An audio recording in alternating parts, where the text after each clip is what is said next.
Welcome to the parallel section of the first Ocean Park International STEAM Education Conference 2019. I am Lily. It is my honor to be your MC today. Our sub-theme here is connecting students with school through STEAM, real-life case studies. We have received abstracts from all around the world, and they are all of very high standard. The presenters have different expertise, and I am sure that this will be a great opportunity to share interdisciplinary perspective on STEM education. After each presentation, which is about 20 minutes, we will have a 5 minutes Q&A section. If you have any questions, please raise them on the conference platform. Now I'd like to invite our first presenter, Ms. Kieran O'Neill. So her presentation is about the power of project-based learning and the formation of the Liger Leadership Academy Marine Research Team. Thank you.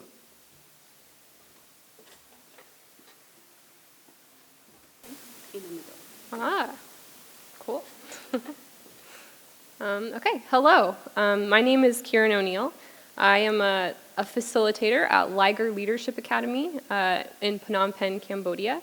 And today I'm going to be talking about the power of project-based learning and the formation of the Liger Leadership Academy Marine Research Team. This is a case study in STEAM. Okay, so first I'm going to talk about Liger a little bit. It is a project-based learning academy in Phnom Penh, Cambodia. We have 110 students, and it's a project-based school. We've heard a lot of talks talking about project-based learning, so I won't go into all of the benefits of that. But we do laud project-based learning and experiential learning above the normal curriculum. We are also a STEAM-based education, so we have a multitude of classes in science, technology, engineering, art, and mathematics. And our school is primarily a middle and high school, so grades 7 through 12. We also focus strongly on community impact and creating change agents for the future of Cambodia. So that's kind of our educational model. Oh, can I show our website really fast?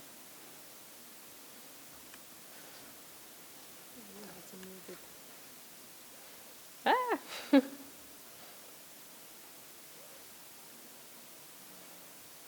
Yes, please.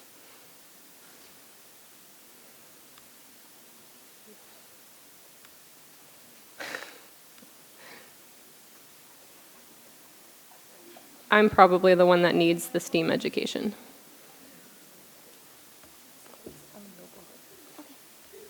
You did this one? Yes, thank you. This is actually a very normal occurrence for me. You can ask my students there in the second row.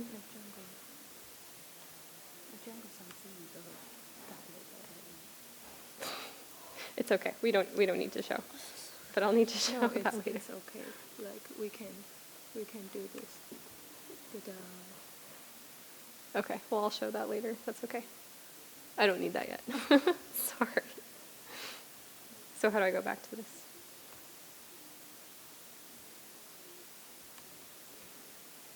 Okay. Well, we also have a website. I was going to show it to you guys, but feel free to explore it later on your own. LigerLeadershipAcademy.org, and feel free to explore that. We have a great website, and you can learn more about our school there. All right, so I'm going to read our mission statement. I think it really encapsulates kind of the model, educational model of Liger. Liger Leadership Academy educates promising youth of today to develop socially conscious, entrepreneurial leaders of tomorrow. We provide a residential scholarship program for economically disadvantaged students that combines a comprehensive, internationally competitive education with an innovative STEM and entrepreneurship curriculum. Liger believes a meaningful investment in the right few will change the lives of many. So again, that is our project-based learning mission. And here are just a few more details about our model. So again, we're project and experiential-based learning style. Most of our classes are project classes. More than 50% of student learning occurs in a project-based setting. So this comprises our curriculum. We have a core curriculum, which encompasses our basic kind of essential classes. This includes math, science, English literacy, and in Cambodia, Khmer language. And then we also have what are called explorations. Explorations are project-based classes where students devote most of their time on a certain project. And generally these projects are aimed at impacting the local community of Cambodia. We have 50 and 60 students per cohort. We have 2 cohorts. So we have a younger cohort and an older cohort. And our older students have 1 more year, and then they will be graduating. So they will be seniors next year. We grant 100% full scholarship to all students. Every kind of cohort, we go out and we look at students all over Cambodia. So we go to every government school for recruitment. So out of 8,000 students, 50 and 60 students are selected. So it is extremely competitive. We also attempt to prepare them for the rigors of university through a variety of different classes and experiences. This includes entrepreneurship. We actually have 2 current businesses operating out of our school. One is a bike business where our students take tourists around Phnom Penh to show them kind of local experiences. And the other one is actually a upcycling clothing business. So we try to give them as much experience in creating businesses as possible.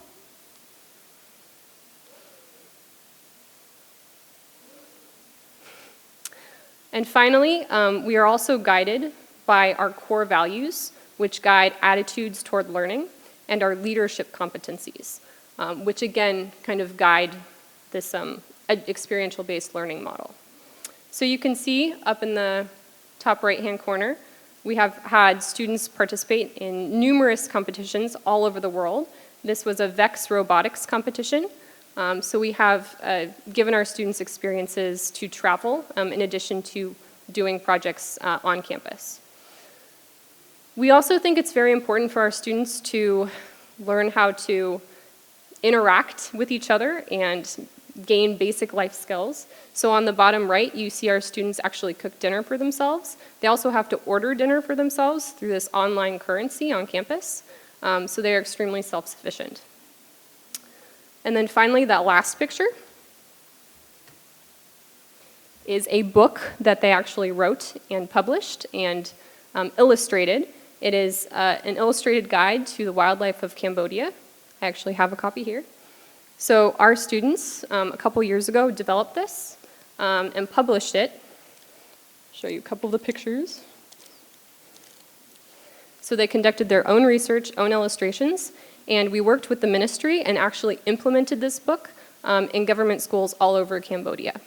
They have since written and published 2 other books, one on the Cambodian economy and one on the geography of Cambodia.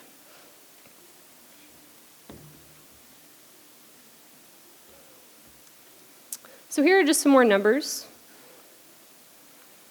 some of which I've mentioned. So again, I'm going to highlight just a couple of them. For almost 1,500 hours of class per year per student. And again, these classes are not just essential traditional classroom model classes. These are project-based classes where they go out into the community, they go out across Cambodia, so not just classroom traditional-based learning. You can also see 95% of our young women have competed in global coding competitions. So again, we really try to emphasize technology, app design, and entrepreneurial skills as well. All right, this leads me into the reason I am here today, to talk about the Liger Marine Research Team. So this is a group of 8 students, ages 14 through 17, who are conducting original marine research in the Kep Archipelago. And you can see them there holding the Cambodian flag. They work with Marine Conservation Cambodia, which is a conservation-based research organization located on Kose, which is a small island in the Kep archipelago off the coast of Kep, Cambodia. They study marine life and restore degraded habitats through conservation actions. So they work really closely with this organization, conducting original marine research. And by original marine research, I mean that they are doing research that is the same quality or higher than what I did from my biology background in college. So they are actually conducting original biodiversity data. So here's some of the project motivation and ideation, so how this group was formed. Again, through our explorations. So these are project-based class models.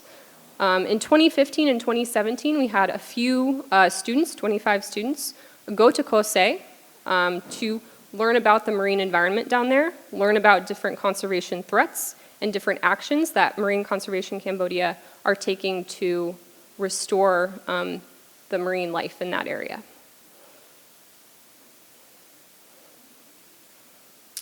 This allowed us to network and create a relationship with Marine Conservation Cambodia, from which ultimately the Liger Marine Research Team was formed. So here you see, this is Kose. And this is a view of the beach. It's a very small island, but they have a very nice research station there. So the first start of the Liger Marine Research Team was actually posed by a question from MCC to Liger. They saw our students and they were like, hey, these guys are pretty smart. We think we're gonna ask them a problem. And they challenged them with creating an underwater artificial reef structure that to optimize substrate growth for different bivalves, for different marine organisms in the Kep archipelago. So they said, okay, we have this basic structure, now optimize it to have increased surface area and things that will facilitate growth of benthic organisms in the Kep archipelago. So our students answered this with the creation of cube-shaped artificial reefs. They actually designed and developed their own. And from this whole project was started. So these are some of the learning goals, project-based learning goals for the Liger Marine Research Team. We want to provide the students with hands-on experience as marine researchers and scuba divers. All of our students are certified scuba divers. Engage students in on-the-ground conservation actions, so giving them the opportunity to directly affect the marine environment in Kep.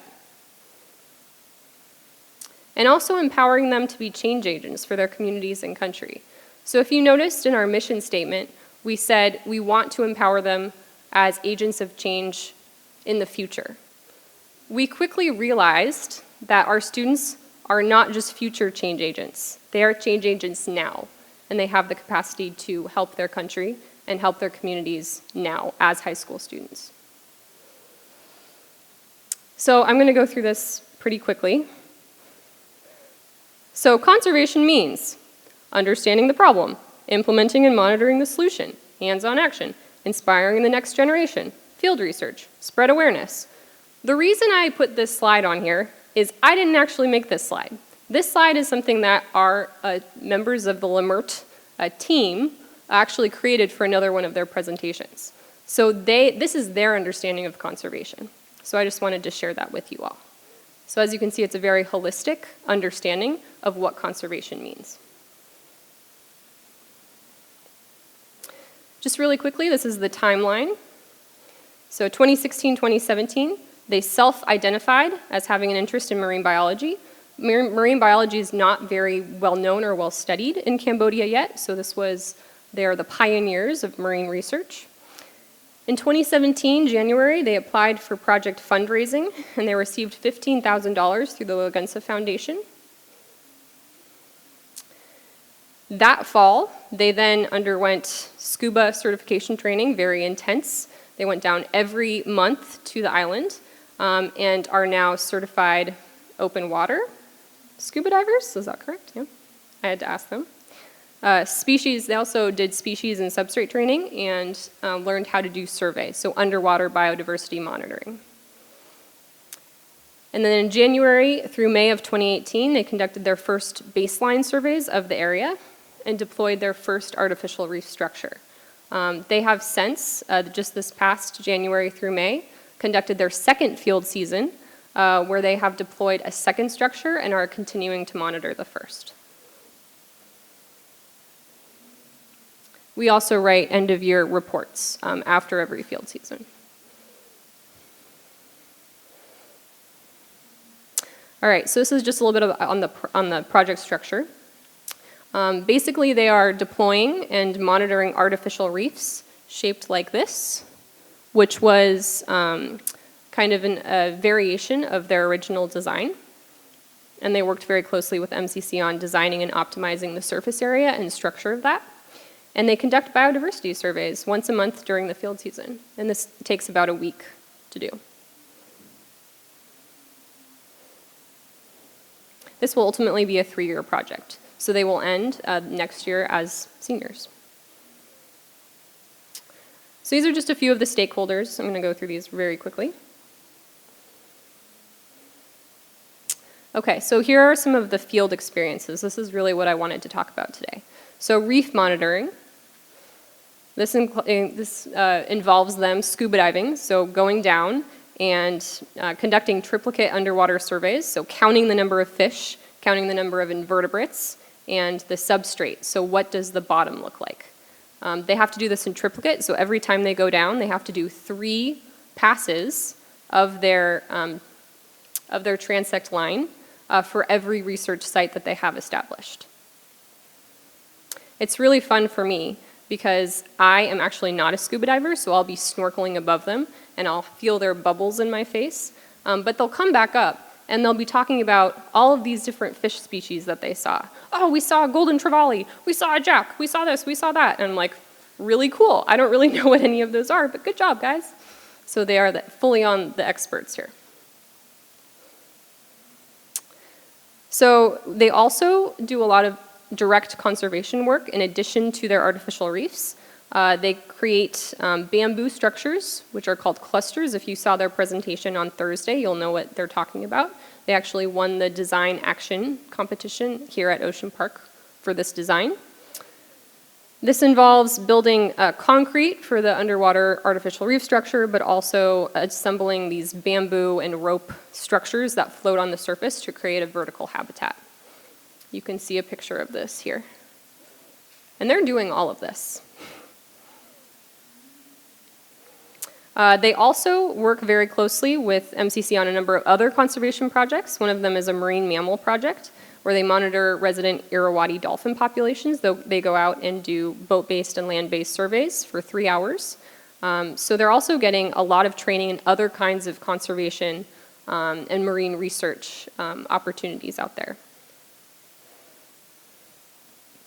This is also the first marine mammal project in Cambodia. In addition, Kose is a very small island, but it still has a lot of plastic debris and marine litter that washes up. So they do the not so glamorous part of marine research and field research, which is beach cleaning. And they do a lot of upcycling of plastics as well. So they count the beach debris for the Ocean Conservancy marine debris count, and they also reconstitute this plastic for artwork on the island. They also educate youth, so we've brought our younger students out to Kose as well, training them to be kind of the next Lemert team, the next research team to take over when these guys graduate.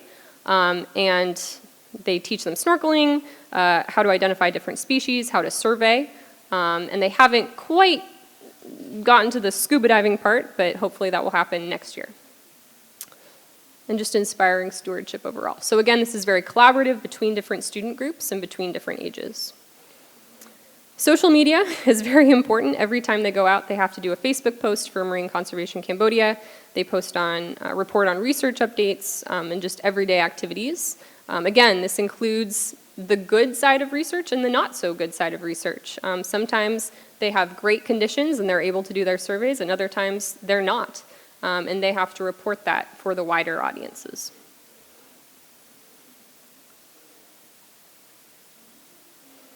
Networking is also a very important part of their field experiences.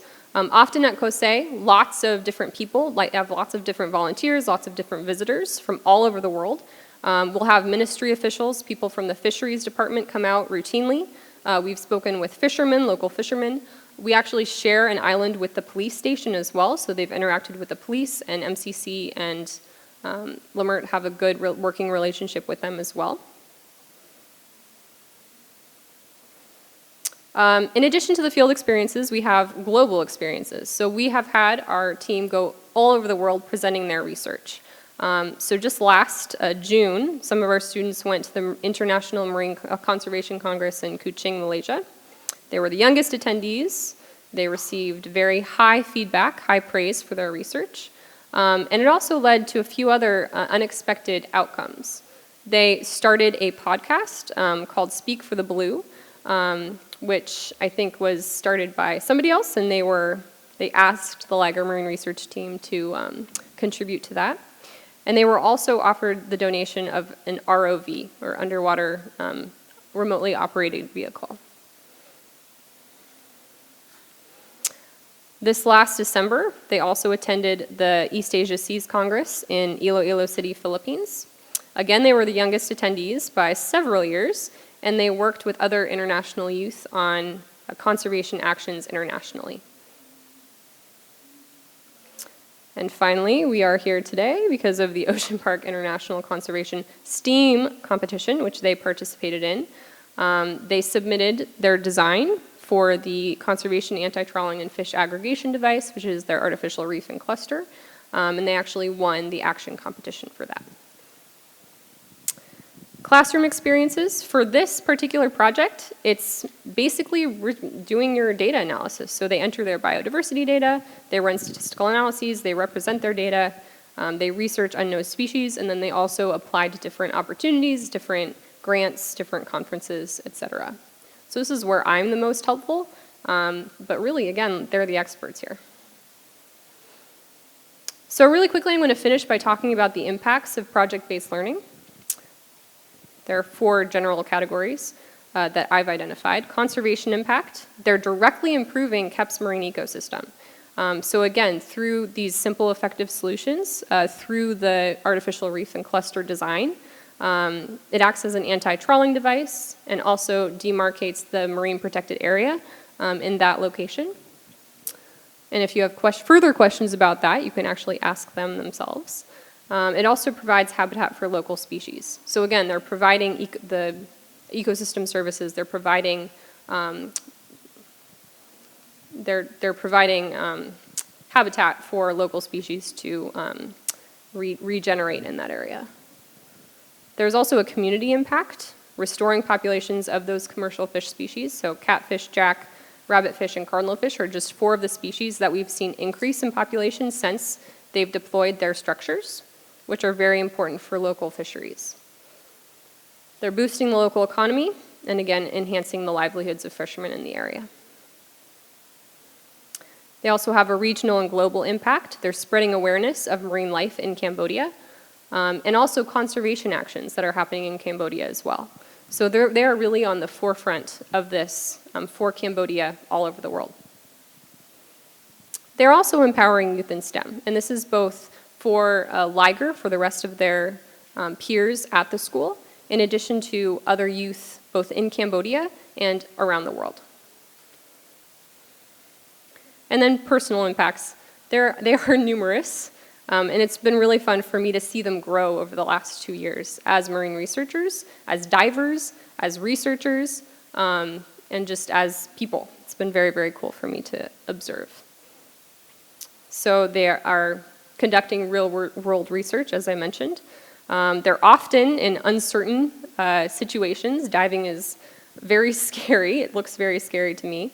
And it's just amazing how comfortable they are with it at this point. It's really, really amazing.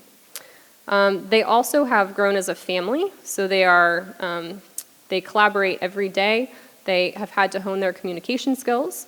And it's been really amazing seeing how they fulfill different leadership roles, and work together as a team. They've also improved in their self-awareness and problem solving. Field research, as I mentioned, is not glamorous. It's not perfect. Visibility, especially in KEP, is very on again, off again, and they have dealt with it like champs, and they are learning to problem solve and figure out different ways to make the most of their data and their research. And again, transferable skills, learning how to conduct research, but also how to network, how to communicate, how to make a graph, how to present.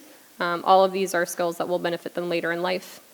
And also their physical health benefits and their socio-emotional health benefits. So I'm going to really quickly go through some personal statements. This is from Sitong. Through LMIRT, I personally value teamwork more. Though we were not best friends to start with, we share a passion. That bond tied us together and got us to where we are today. Thanks to all the time we spent doing our project together, we became closer than we thought we would. Our teamwork didn't just help us get our job done, it helped us build a bond that didn't exist before. So again, emphasizing the collaborative nature of this project. Teeny, 16, I signed up for LMIRT because I wanted to pursue scientific research, but after 2.5 years, I've learned more than just science research. I've learned to be resilient and responsible. I've learned to scuba dive, even if it's not my cup of tea. I've thought more about how my actions have impacted the environment.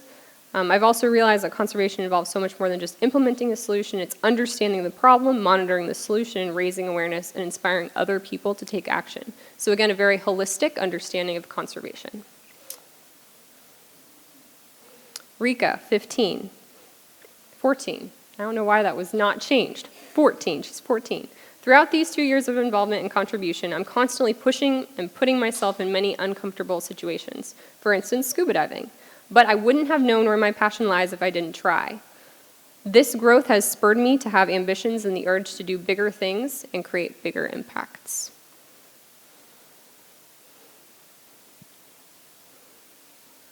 This is Lloyd, he's 16. He says, by joining LMIRT, I can be the model and persuade more students to pursue their career. This project has helped me share my voice, and ultimately LMIRT helped him to figure out his future career, which is very important, especially in Cambodia, where there are very few marine researchers, especially Khmer marine researchers.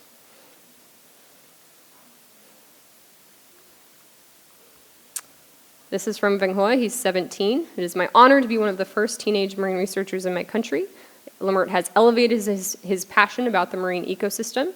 Now realize the significance of this unique ecosystem and how it supports and sustains people's livelihoods. All these skills are essential tools to fight and restore the balance of the ecosystem in Cambodia. So again, these are their words after 2 years with this project.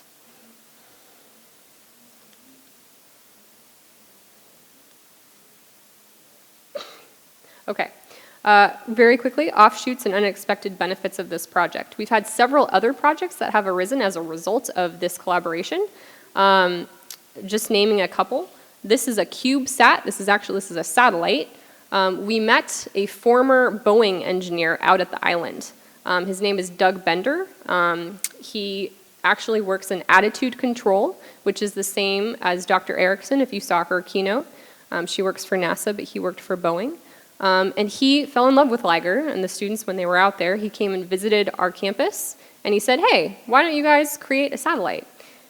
And we were like, haha, that's very funny. He was not kidding. He is now the mentor of a group of our students who are creating a CubeSat, which is a small satellite, which will be the first satellite to be built in Cambodia. So it's essentially the start of the Cambodian space program. So that's very exciting, and that happened as a result of this collaboration with MCC. We also have, they're creating a podcast, and they can tell you a little bit more about that. And the marine, we also have our younger students have created a marine theater, a play about marine conservation that they actually give to other schools throughout Cambodia. And you can see some pictures there. And also training the next generation of this team. As I said, they're graduating next year, which means that this project will hopefully continue with the training of the younger students. So these are some of their future plans. And again, finally, with the hope that this project will continue. So these are just some takeaways. Immersing students in impact-driven marine research, improving ecosystem health, developing resilience, self-awareness, and collaboration, influencing professional and educational goals, as we saw through some of the student statements, enhancing local livelihoods, and inspiring environmental stewardship among Cambodian youth. So these are just a few of the takeaways of this project-based learning program at Liger Leadership Academy. And I wanted to finish, if I could, by just showing a very quick video.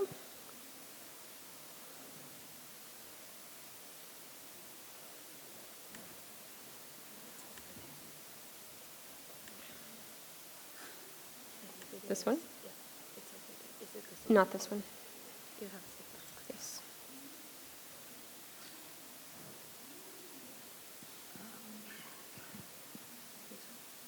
Yes. Is there volume as well?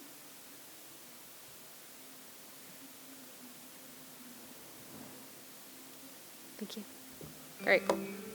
Before I begin, this is actually a documentary that they created themselves. You can find it on YouTube.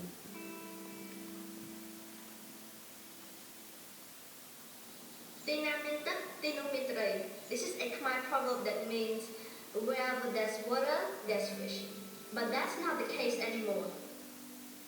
Trawling in protected areas continue to happen, and that causes massive damage to the ecosystem and to the overall biodiversity, such as the loss of species richness, decrease in fish abundance, and increase in sedimentation, which slows down corals growth. In addition, other human activities also contribute to this issue, such as plastic pollution. We can think that coral reef is like forest, except with forest we can see the destruction when it happens. With coral reef, we cannot see the destruction. This is why we need to do something to take action. We're the Liger Marine Research Team from the Liger Leadership Academy. At Liger, we do project-based learning, which students experience extraordinary curriculum that allows us to look at the world in a bigger picture and use it as a classroom. An opportunity that we got was to be in this Liger Marine Research Team. We know that Cambodians lack knowledge about marine ecosystems and how they're important for our lives. Few know that the ocean provides food, transportation, and ecotourism sites, which enhance the living condition of humans. With the lack of education, the ecosystem is diminishing due to illegal trawling, electrofishing, and other destructive fishing methods. And therefore, as young Cambodians, it is exceptional that we got to learn about this subject more deeply. We are highly passionate about assimilating and researching about marine science, protection, and monitoring our ocean. To do this project, we are partnering with MCC, Marine Conservation Cambodia. It is a non-profit organization that works to restore the quality of our ocean. As MCC stated, the dying jewel of Cambodia. Our project is to recolonize the damaged and overfished marine ecosystems in Cambodia. First of all, we created a baseline survey for the damaged ecosystem. Then we did an adapted version of the KRIEGER International survey. We surveyed this ecosystem, which used to be a seagrass meadow and got damaged due to destructive fishing. In addition, we also deployed artificial habitats, such as concrete block or artificial reef and fish aggregation device, we call it cluster. The damaged ecosystem will be monitored for the next 3 years. And with those efforts, we hope to rehabilitate marine lives and create a healthy environment. At the end, we will write a report about the research we've been doing and spread the awareness to other Cambodians about how much we should care of our ocean. The Cambodian ocean continues to be threatened by illegal fishing from day to day, and I'm glad I can be a part of this team to stop this devastating destruction. It has been a privilege to become a member of the Liger Marine Research Team. So far, all of us have dedicated the willingness and effort to be the change, to preserve our ocean, and to chase the future of a healthy ecosystem. We know that it's working. It really is. The block is small compared to the vastness of the ocean, but it makes such a big impact. A month after the artificial habitats deployment, we can really see the impact we have made. It attracted more than 50 catfish and various jacks, and a healthier ecosystem is on its way. And that's the hope we look for.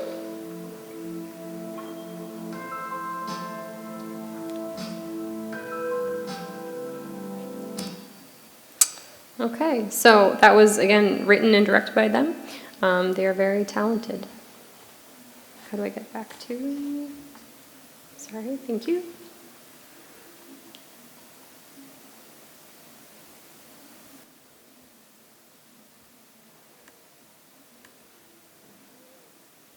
And I thought that was just a very nice summary of the work that they're doing and the impact that they're having on all of Cambodia. I'd like to thank all of these people and to Ocean Park Hong Kong for hosting this event. And finally, the heroes, the Liger Marine Research Team. Can I have you guys stand up, please? Stand up, stand up. This is them.